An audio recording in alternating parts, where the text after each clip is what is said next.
No follow-up questions. Well, that was a tough loss, obviously disappointing loss, but our hats are off to Oregon State. They played a good football game. That's a good defensive football team, a well-coached football team, and they beat us. So there's a lot of lessons that we can learn from this. First and foremost will be how do we handle some adversity. You know, we've had 3 wins, and now we got knocked back a little bit, and so it'll be a great lesson for our young men to respond to this, and I expect that they will in the proper way, and we'll come back ready to go next week. So any questions? Why on the field goal attempt did you go into fake formation and then call timeout? We thought that we might have the opportunity to get something on them, but when they shifted and looked like they were going to cover it up, then we called a timeout to go ahead and kick the field goal. So you were going to run a fake there? Potentially. Your defense has given up 65 points in the first half compared to just 22 in the second half. How do you feel that's affecting the rest of the game for you? Well, we've got to do a better job in the first half. You know, we came out last week and played well in the first half. This week, not as well. You know, it's an emphasis for us every week to start fast, and we weren't able to get that done. This week, we've got to go back and examine the film and figure out how we can get better. Coach, did they do anything different? I mean, what did they do to stop your run? Well, they're a very good run defense. You know, they're big and physical up front. They play, you know, some people would call it a 7-man front, but really it's a 9-man front because they play with inverted safeties.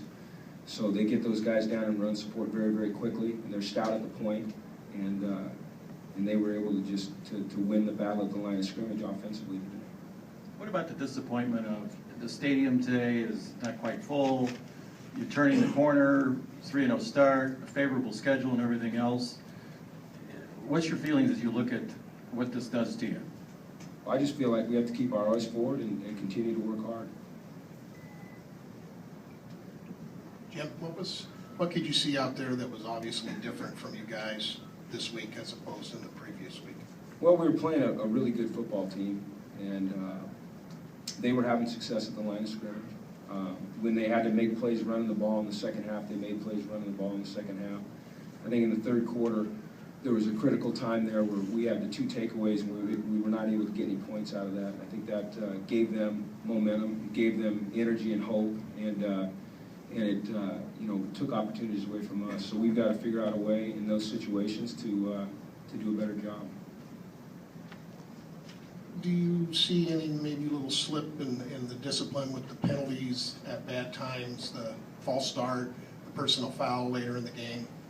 Well, the personal foul, I'm interested to go back and look at the film and see why that was called. Looked like a good football play to me by Kenny Walker, but you know, officials are going to call things that they think they see, and coaches and officials differ on opinions all the time. No, I don't see a slip in our discipline. I think we just have to maintain focus. I don't think discipline is an issue right here. Coach, it seemed like Franklin had some success when you were able to get him the ball kind of unconventional ways, like whether it was the option or draws and stuff. Unconventional or conventional? More unconventional okay. than just run straight ahead.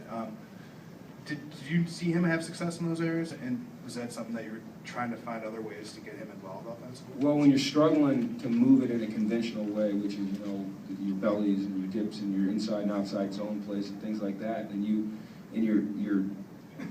getting very little movement at the point of attack, then you've got to find alternate ways to do that. And so we were just searching for ways to get him going and get our offense going.